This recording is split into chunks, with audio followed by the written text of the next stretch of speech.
This is the AppleVis Extra.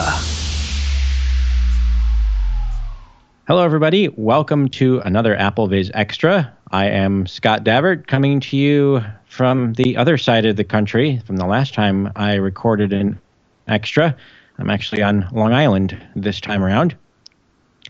In the co-host seat tonight, as we're recording this, it's tonight, we have Alex Hall. Good evening, Alex. Hello, everyone. Doing pretty well. Fair warning, though, my voice is not the best. I don't know why. It's a little bit croaky, so I do apologize for that, but we'll get through it. Sounds fine to me. And more importantly, not that Alex isn't a very important person, but more importantly, for purposes of this podcast, we have a guest tonight, and our guest is an Apple certified support professional and trainer. He's also an authorized Apple Store business affiliate. He also does Mac training with VoiceOver for both iOS and OS X, and runs www.macfortheblind.com. That's all one series of words. And he's actually one of the people that got me up and running on the Mac, and probably didn't know that until right now. Good evening to John Panarese on the other side of Long Island. That's right. We're in the same locale. And I didn't know I got you up and running on the Mac. Yeah, the website did. Actually, the first thing that I had ever looked at in textual form with the Mac was your version of the text version of the manual on your website. I think it was Snow Leopard. Oh, okay. And that was the first thing I ever looked at. Good. I'm glad it's benefiting people. It's always nice when you do get feedback from people that say, I've, rated your site, downloaded everything I can, and it's really helped. And, that's really what it's there for. Yeah, absolutely. That's, I think, why we're all here, to help benefit the community and get information out there and get people as much help as they can. That's what I'm trying to do. That's all part of the process. I hear you. Well, John, we could talk about a lot of different things, certainly. I know that you do some work with Apple. I know that, I already said that you're certified and you have all those things going on. So why don't we kind of start with what you're up to right now? Well, I'm still doing training for state agencies on Mac and iOS as well for private clients. I pretty much throughout the country. I mean, from East Coast to West Coast, including Hawaii. I even have a few people overseas that I work with in the UK and Australia. So it's keeping me relatively busy. I'm also starting to make available in the next couple of weeks some audio tutorials actually for sale. Try my hand at actually trying to sell a few things through the website. It's not going to diminish or detract from the stuff that's up there right now for free. It's not like all of a sudden everything's going to have a price tag. This is just a special project that I want to float and see if people would actually be interested in purchasing some relatively inexpensive tutorials. I was hoping you were going to sell my podcast and give me some money, the ones you linked to there. If you want to do that, that's, we could not. Yeah, and that's, I want to be clear that I'm not trying to, compete with anybody per se and say that I can do things better. I'm a believer in the more resources that are out there for people, who are trying to learn the Mac, trying to learn iOS, the better it is for everybody. So it's just another source out there for people. Now, are these going to focus on OS X or iOS? The first 5 or 6 will be OS 10, but I am going to do some iOS. I'm just working out the final little kinks to make sure that I'm using Audio Hijack to record the tutorials, and I just need to make sure that it's going to record the iOS output from the phone or the iPad, well enough that they can be handled. That'll sound at least well for people who end up purchasing it. Yeah, Audio Hijack's actually a really good app. They've done a lot in terms of making their app accessible to VoiceOver users.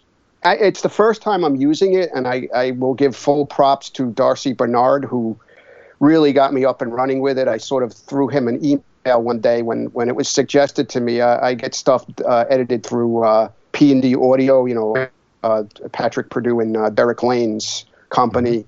And Patrick actually suggested doing Audio Hijack to get the separate outputs of the mic and the voiceover and everything else. So I ended up shooting Darcy Bernard, who is a co-host with mine on Mac Accessibility, and asked him some questions. And he was kind enough to send me a sessions file that really kind of set everything up for me and made it a snap to just start recording. I mean, I didn't have to really dabble and try to figure out how to set all that configuration stuff up, So, and he also sent some suggestions on how to get the iOS side working with QuickTime. So we'll see. We'll see how this all ends up, working together in the end. Yeah, I'm old school. I'm still using a mixer, an actual hardware mixer. That was suggested to do that too, but I was like, you know what? I'll never figure that out. I don't have enough time in the day to do a lot of the little projects I'd love to be able to do. I'm still determined to learn AppleScript someday. I'm still determined to get better at the command line. All these promises I've made to myself over the last few years, I don't have, if there was 27 hours in the day instead of 24, I might be able to, but not at this point. Yeah, I totally get it. Well, let's kind of shift gears a little bit and you have quite a history or quite a background in the AT field, right? Yeah, I was a vendor for 17 or so years, technology for the visually impaired. Started in like the early 90s and closed it out in 2010 before I jumped to training. And so I was selling everything under the sun, JAWS, Window Eyes. I was importing for Portset. I imported for Robotron of Australia for a little while. And you know what? To be honest with you, it was fun. It was great as a vendor. I had a lot of fun, particularly at the trade shows, with the fellow people who, other vendors. We had a lot of good times. But from the perspective of stress and just my overall perspective on life, I'm much happier as a trainer than I ever was as a vendor. Yeah, I'd imagine it's kind of a trade-off. You get one kind of reward as far as, the financial end, whereas this one, it's more a reward in helping people and it's more altruistic. Yeah, and it's direct helping people, and I know there's a lot of great stories about people who ended up buying products who never had the access to, assistive tech and ended up buying stuff from me. And now these people are actually, a few of them are actually running their own businesses and involved in, the industry. But as a trainer, you really have a direct hand in helping people and getting them to use their devices, successfully. And so that, and it's also less travel. I'm not worried about stocking items. I'm not worried about laying out cash for stocking items and having stuff laying all over my house that I used to have. So there's a lot of perks to just being a trainer and, picking and choosing the places I go. Like I went out to NFB in Orlando and spent a day or so there and used the rest of the time basically just to bum and, go to Disney World and that. So I picked my spots to travel, whereas a vendor, you had to. It's too bad Thomas wasn't here. He would have liked to have compared notes about Disney World. He's a big Mickey Mouse fan. Oh, I love Disney World. It's called the happiest place on earth for a reason. I'll speak for hours with him if he wants about that. I just love those parks.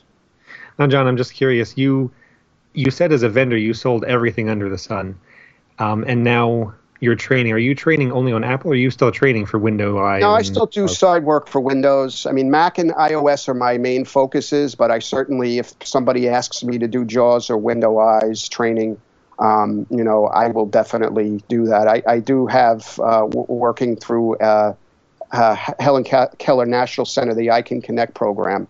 I'll probably end up doing more Windows training, and I've done it in the past. And, I did it for so many years. When I was selling PCs, you basically, had to, part of the deal, if you sold JAWS or Windows Eyes, was you obviously had to teach the people. And it's funny, though, because I never thought to myself back then that I would find myself as a trainer.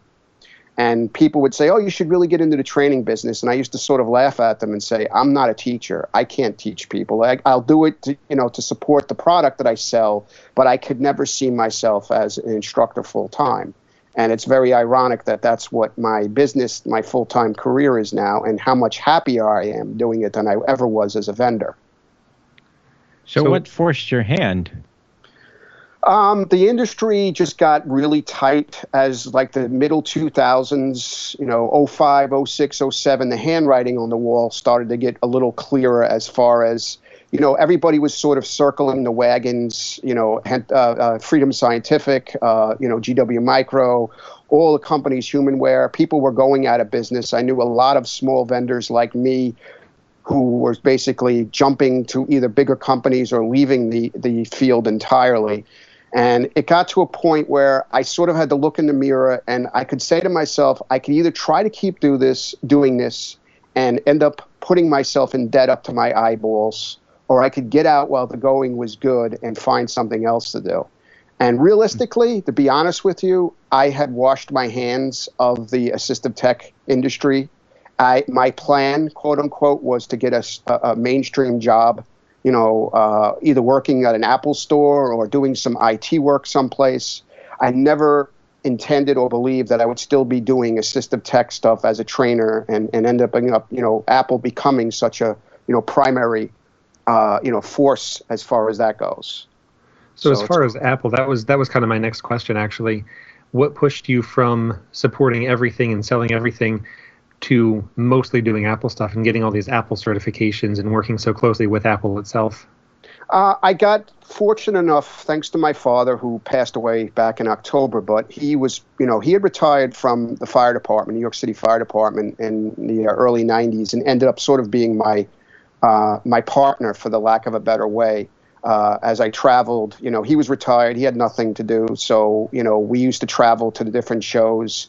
And in 2005, when VoiceOver came out on the Mac, and he knew that I was really, because I've had family and friends who are Mac users for many, many years, and they used to torture me about using Windows and all this other stuff. So when the Mac became accessible, I got an iBook right away. And I'll never forget, I did a CSUN show in 2005, and Apple's accessibility people were there pushing VoiceOver.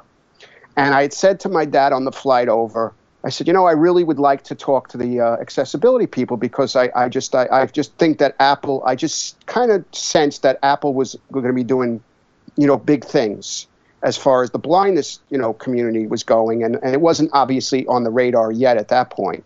But my dad, being my dad, of course, I'm, busy working, as people would come to the booth. All of a sudden, he's like, I want to introduce you to some people. And he ended up introducing me. He brought over 2 people from the Apple accessibility table to meet me. And it's kind of struck up a relationship with 2 of the people that one of them I still keep in touch with today. But as the years went by, I got more and more involved in, liking Mac OS X and getting to use VoiceOver. And by 2008, 2009, personally, I had switched over to the Mac. I was still running PCs and still selling them at that point. But as far as running the business and doing my own personal stuff, I had switched to the Mac.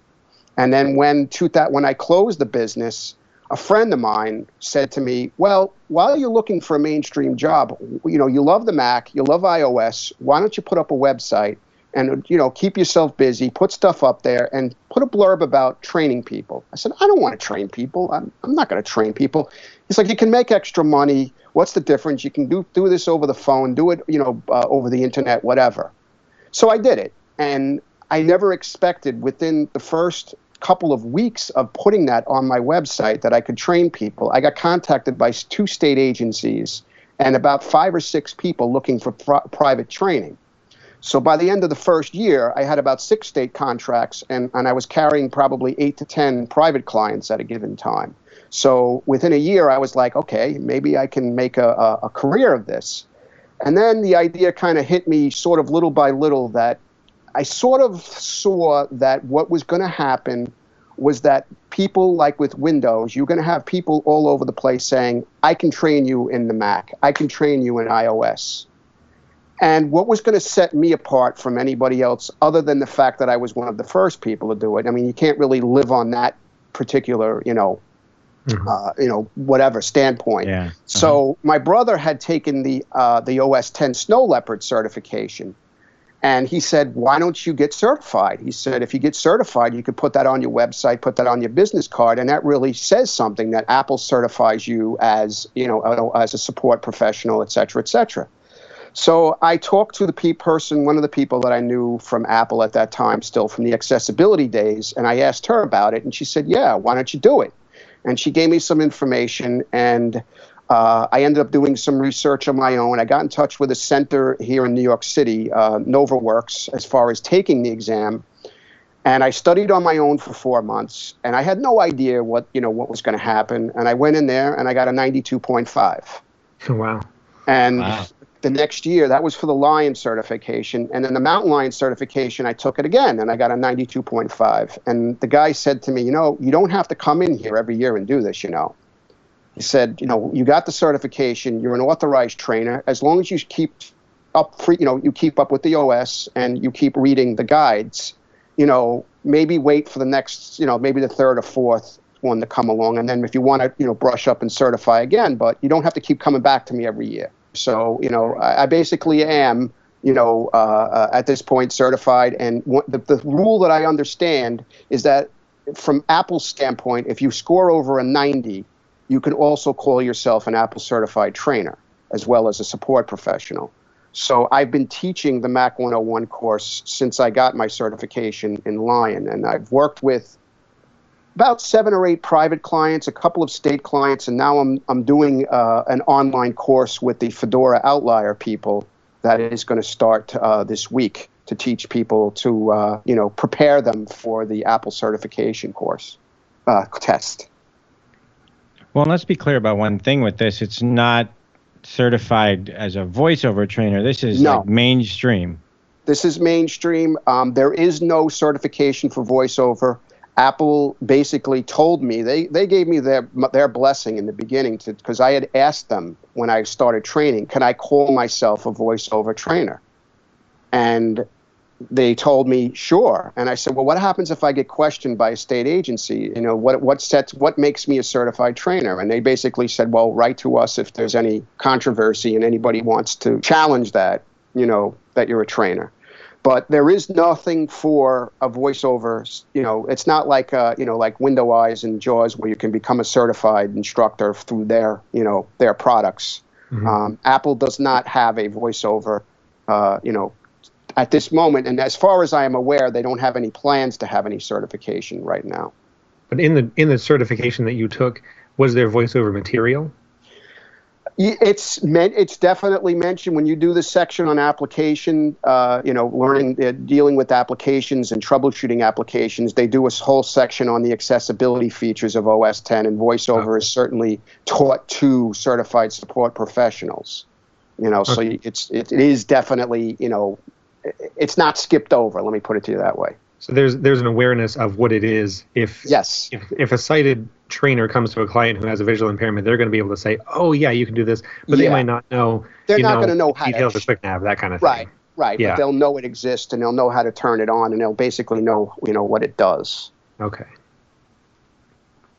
And with the ability to be certified, that opens up a lot of doors, not only within the community that is blind and visually impaired, just in general. Whereas, if somebody who just calls themselves a trainer who may know voiceover but doesn't have the certification, that's what sets you and others who have taken that certification ahead of those who haven't. Right. And it's just because you have the ability to support OS X. And, it's not just a matter of teaching voiceover. You can also teach people the Mac and, troubleshoot. And I handle a lot of tech support emails, questions from people, and I get calls through from the website. I don't mind helping people out certainly in that way. And it to me, I see it as a way to put that certification to good use. And it also, there is a link to the Apple Store on my site. And if people purchase products through my link, the deal that I have as a business affiliate, is I'm responsible as the first line tech support. So if they buy a Mac through my website, if they have any questions or issues, they contact me and say, I bought the Mac through your link. and this is what's happening, and I have to provide them with the the basically first line.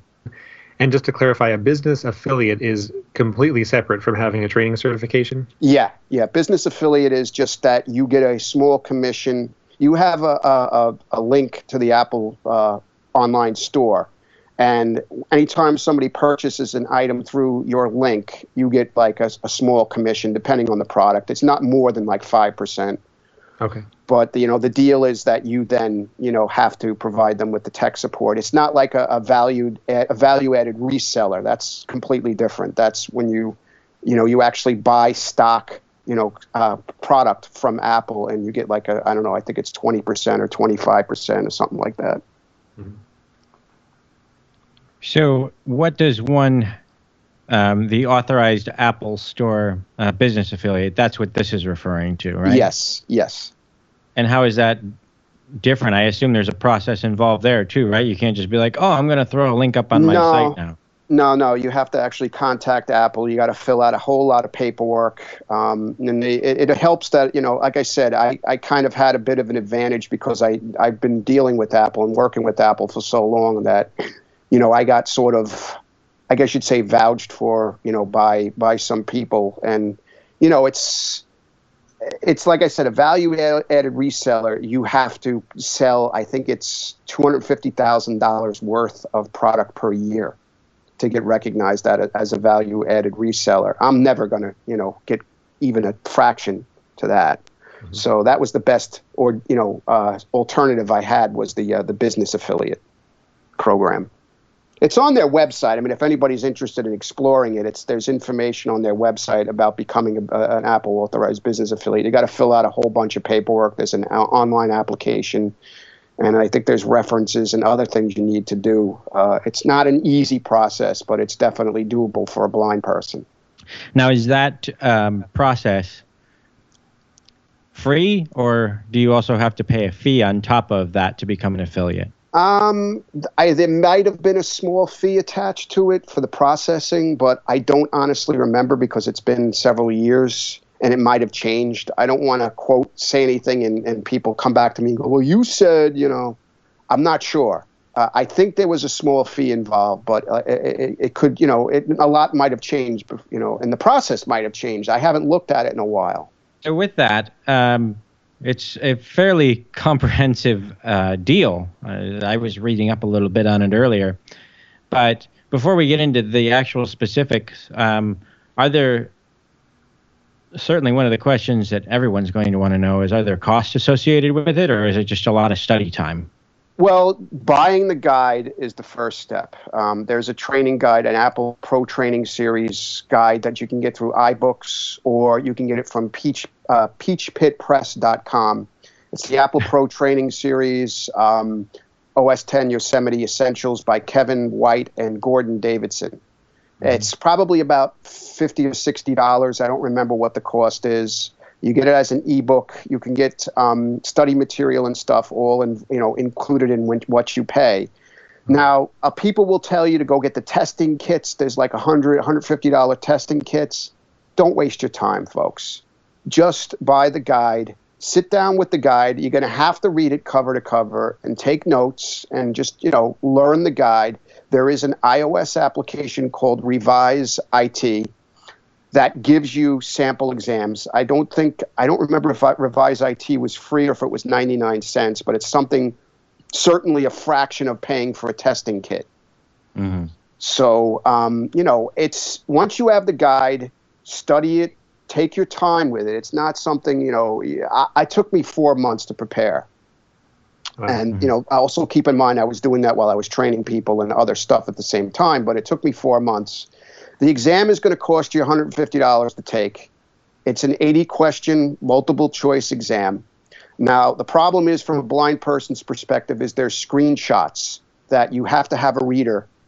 So when you contact the center, you got to get an authorized Apple Training Center to get to administer the exam. It's not a Prometrics exam. So like Prometrics does a lot of the other Apple certifications, but the OS 10 Essentials, the Hardware Essentials, and Server Essentials, I think, are only done through an authorized Apple training course, training center. So you'll have to find one in your area. If you're on Long Island, in the at least the local area, in the city, the 5 boroughs, the best place I can suggest to you is NovaWorks. That's where I took mine. They do a great job. The reader, Bill Kehoe, was really, really good. Really described the screenshots well. And that's important because, like I said, there's at least 10 questions that are based on those screenshots that you have to answer. So, because a lot of people will ask me, well, can I take it online? Can I take it at a computer? And no, you do need the reader. And they give you extra time. Sighted people get 2 hours, but we get extended time. So you can have up to 4 hours. They do have accommodations. It's Apple, Apple does provide that. And I'll tell you, it's not an easy test.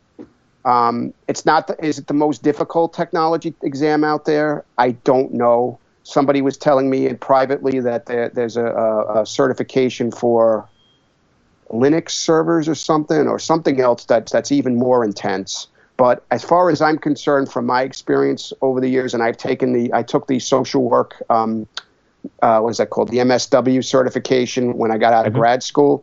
I thought that was the hardest exam I ever took in my life. The Apple exam totally blew that away. I mean, it was grueling. It was definitely a grueling 80 questions. It's doable for a blind person. Well, with that, I mean, certainly there are advantages to being in the New York metro area, but let's say somebody in, say, Phoenix or Portland or wherever would be interested in taking the exam. Would you recommend that they just contact their local center and try and set something up? Or Yes. is there okay. Yes. If I would do a search on the Apple website, training.apple.com, and just look for a training center in your local area. Contact them directly. If for any particular reason they give you a hard time about, providing you a reasonable accommodations, don't be afraid to drop a line to accessibility at apple.com by email and give them the name of the training center and, if you can, who you spoke to, and say that you want to take the Apple certification support professional exam and that this is what they told you, because like I said, they have to provide you with reasonable accommodations, and Apple will be more than willing to work with you. I don't foresee anybody having a problem, but just in case it does happen. With regard to actually studying the material, the thing that occurred to me is, well, we have a new OS X coming out in the fall. Should I bother, or should I wait for the next OS X release to come out to start studying? Well, usually it takes about 4 months before the exam becomes available. So even if they release El Capitan in November, you're probably looking at February before you're going to be able to even take the certification for that. So my response to that question is I really leave that up to the individual. You got to kind of look at it this way. It's going to take you a few months to prepare. Do you want to take that exam at the end of the year only to have a new OS come out the next year, or would you rather just wait? It's kind of one of these borderline calls. If I had to do it at this point, I'd probably wait, personally, because I know myself and I know what kind of time I have. If you have a lot of free time on your hands and you think you can get the job done in a month or two, then go for it.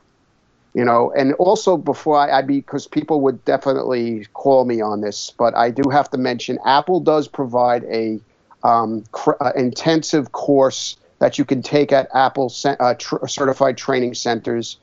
I don't remember if it's called Mac 101 or if it's called the Apple Mac Boot Camp or something like that. But it's a 3-day course. It's 24 hours. It's 8 hours a day. And they go through the whole guide and they teach you to be prepared to take the certification exam. Now, the problem with this is that it's not, to my knowledge, set up for a blind person. So if you're going to go to that course, I don't know how well you're going to do sitting in the classroom with a bunch of other sighted people trying to follow along on the Mac with VoiceOver. That's one of the reasons why I did all the preparation stuff on my own. I was just kind of told that I would be better off taking my time and not wasting, because it's like $1,500, $1,600 to take that exam. That course. So I just figured the best route was just to buy the book for, at the time, $50 and just study myself. And I was one of those fools that spent $99 on the testing kit, by the way. So that's why I'm advising people don't do it. So I just want to clarify one other thing, too. You said that there were a few different components to this. You got OS 10, hardware, server, and I assume iOS is in there somewhere. Are these all different, I guess, subtests within these 80 questions, or is there No. test for Those are each? different exams. Those are different exams. Okay, There's okay. the Apple Support Professional exam. There's the Server Support Essentials, and it's hardware. I forget what it's exactly called, but those are the three biggies. Those are the three biggest exams that you can take as far as Apple certifications go. I mean, they have other ones for like iWorks and specific applications. So as far as, I mean, because most of our listeners, I imagine, if they want to do this, they're going to be iOS and OS 10. So Right. that would be which one? Which one would they go for if they just want to? It would be OS 10. I don't know if there's an iOS certification out there yet. I'm sure there will be. But from what I was told, because I've asked a couple of times if there's an iOS certification exam, because I definitely wanted to get certified in doing that as well. And they keep telling me, no, there isn't. Oh, that's interesting. I would think there would be. That's surprising. Oh. Huh.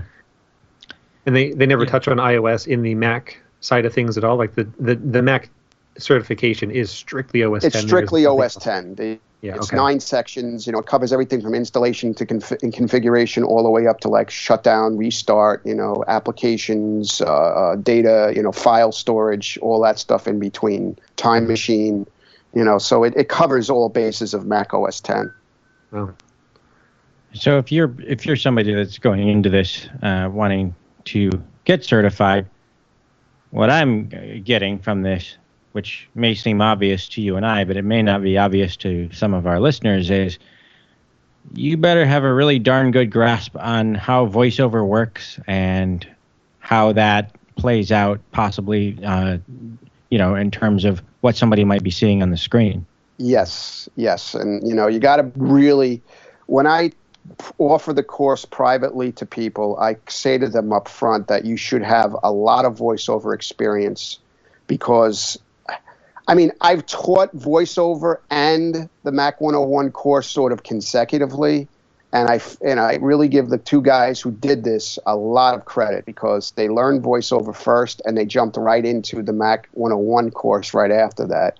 And one of them got their certification. I don't know if the other guy ever did. I haven't heard from him. But I just give that a lot of credit because to learn voiceover first and then go right into the Mac 101 stuff was just, that's asking a lot. But it is doable. It's doable, yeah, definitely. Like I said, I had the one guy who did it. But you better be dedicated. Yes. Yeah, he was. This is no simple undertaking. However, if you go through the whole thing and you do get the certification, you find out who you can go and have be a reader, and you take the exam and you pass. What do you think are some of the rewards for passing that certification? It really depends on what field you want to get involved in. So you can do everything from, you could literally go to an Apple store and apply for a job as a genius or, as a person working in the store because you're certified to work with the Mac and all of that, so that's certainly one avenue. If you go to apple.com and look at their job postings, you often will see customer service in, different type, even what they call at-home positions. So you, again, with that certification on your resume, it certainly will give you an upper hand competing against other people. If you're just an IT person, to have that certification is just something else under your belt to, be able to offer to people because the Mac is starting to become widely used in enterprise. It's not like it was, people used to say, well, it's a consumer product. Apple's only consumer. They don't use it in business. And over the last 5 years, basically Macs and enterprise are pretty much even as far as, with Windows in their use. So, having that certification as an IT person, certainly is an advantage for you. And then lastly, if you're in the AT business, just having that certification and being able to, support both Windows and Mac is just advantageous to you on a professional level. Sure. Oh, for So sure. as you were taking this test, one of the things I run into sometimes if I'm helping someone with low vision or if I'm helping even someone who's sighted, I sometimes run into like, I don't know what this icon looks like. I don't know where the send button is visually on the screen. Was any of that kind of a challenge? Did you ever have to say, well, now you click the little airplane and it's in the bottom left, whatever that kind of thing is. Did you run into a lot of visual stuff like that VoiceOver can identify, but in a different way than a sighted person might need it to be? Yeah, on some occasions there is a terminology thing, the way VoiceOver will identify stuff, and in the guide it will refer to the picture or the icon. And sometimes I had to actually ask a sighted person what that button, where that button is, and I go, oh, that's what it is. So you definitely, even if you're a VoiceOver user, you do need to know visually where it is, what it looks like. Yeah, at least sometimes the descriptions of the icons are done from the visual perspective. So you should have at least a reasonable idea of how some of this stuff, what the terms are. So if I'm studying for this exam, I'm not yet, but if I was, would you say it would probably be a good idea to sit down with somebody who has vision from time to time and just say, hey, this and this is on my screen. This is what VoiceOver is treating it. What does it look like on the screen? And then, take notes on that so that you can know for your own testing purposes. Yeah, it definitely will help. Is it super important? Is it going to make or break you? Probably not. But it's still good to have that knowledge, especially when you're dealing with sighted people, because, sighted people refer to everything from the visual perspective anyway. Mm-hmm. So they're going to just say the whatever shaped icon or the airplane, as you said, the airplane icon or whatever. So unless you can translate that in your brain to what VoiceOver calls it, you really should at least have a cursory knowledge of what the icons appear like for certain applications and certain preferences and stuff like that. Yeah. That makes sense. Yeah, it's definitely a process, but hey, the trade-off in the end is, I think, well worth it. You have something like that on your resume. You want to do anything in the technology field that relates to Apple products, that's going to look really good on your resume. Not a lot of people have Definitely. And it's a personal sense of accomplishment because it's twofold. Number one, just taking the test and passing it as an individual, that challenge. And I was told by a couple of trainers that a lot of people, I was told anywhere upwards of 70% of people, the first 2 times they take the exam, they fail it.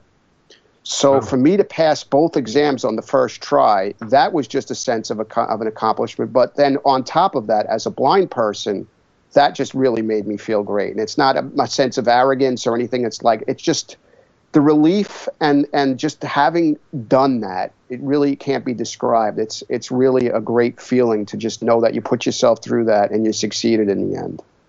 Definitely. Now when you took it, did you know you were ready, or were you still like, well, I don't know? I knew I was like the first time I did it, I was just like, all right, I got to do this now. I'm as ready as I ever be. If I go any further, I'm going to drive myself nuts.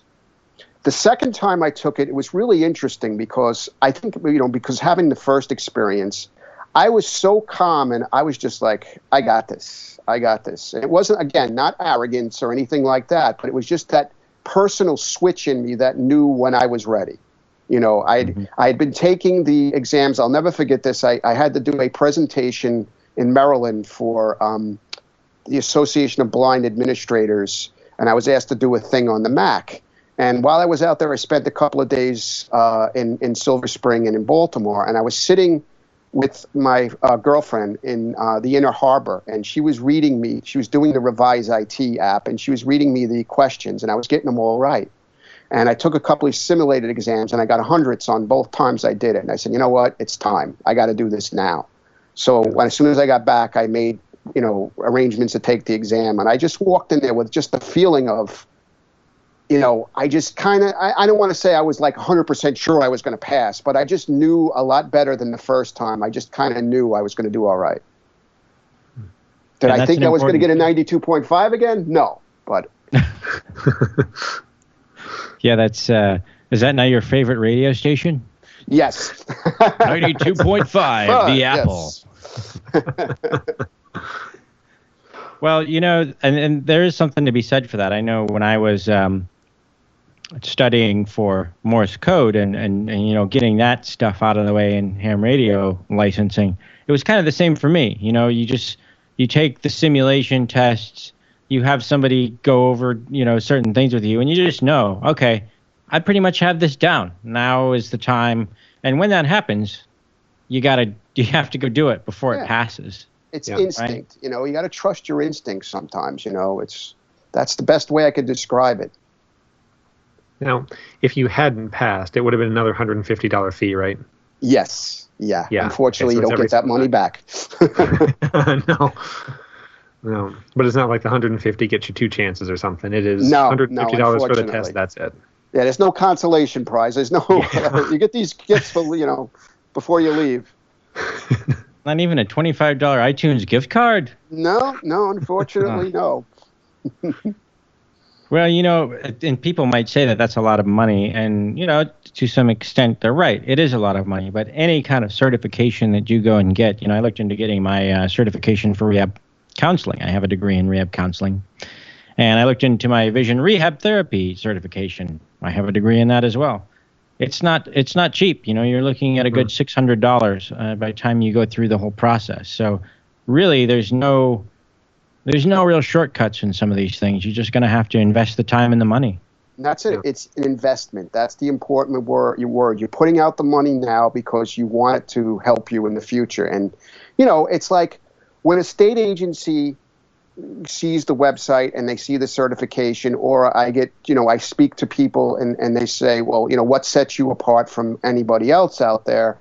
And my usual answer is, well, what sets me apart other than is really the credentials. I said, do I feel that I'm a better trainer than anybody else out there? Absolutely not. But I have the certification, and you can check the Apple website, and that tends to be a big deal. It's a big deal to state agencies. Yeah. Well, and as somebody with a disability, you want everything that you can get to get you ahead in the job market. Right. Right. So with all that, I think that pretty much covers what I had for the certification. Alex, do you have anything else? Boy, I'm trying to think. I mean, it's a lot to take in. I never really thought about this whole program in general. I kind of knew it was out there, sort of, kind of, but I don't know. I assumed it was either inaccessible or just kind of not worth it. But it's sounding like it's actually a really good thing to do. If you've got $200, and I don't, but if you do. It's really sounding like it might be worth looking into, and it's certainly more accessible than I ever imagined it would be. I don't know why. I mean, it's Apple. Apple's accessible. I don't know why I didn't think it would be, but certifications in general just tend to be a little bit harder to get if you're visually impaired, it seems like, and this doesn't seem to be the case. So. And Let's break it down, though, Matt. I want more blind people to do it, please. It's just great. Let's break it down a little bit, though, Alex. I mean, is it really a lot of money? All you have to do is, that $200, wait a year for your iPhone upgrade. So for the cost of an iPhone upgrade, you could be certified, and that would really be something that, if you want to stay in the field of technology, that's, I would say, a worthwhile investment. And definitely. I mean, you just get everyone in your family to give you, $20 for your Christmas present, and you might have it. So certainly possible. Very true. Right. Yeah, that's true. Well, the other thing, too, is it's competitively priced. In fact, I would say you probably are getting more certification for your buck. I mean, you look at the JAWS certification and the Window Eyes certification. Those are about that price. They're in that price range, I think around $150 or so. But with this, it's a mainstream certification. It's not specific to one screen reader or one platform necessarily.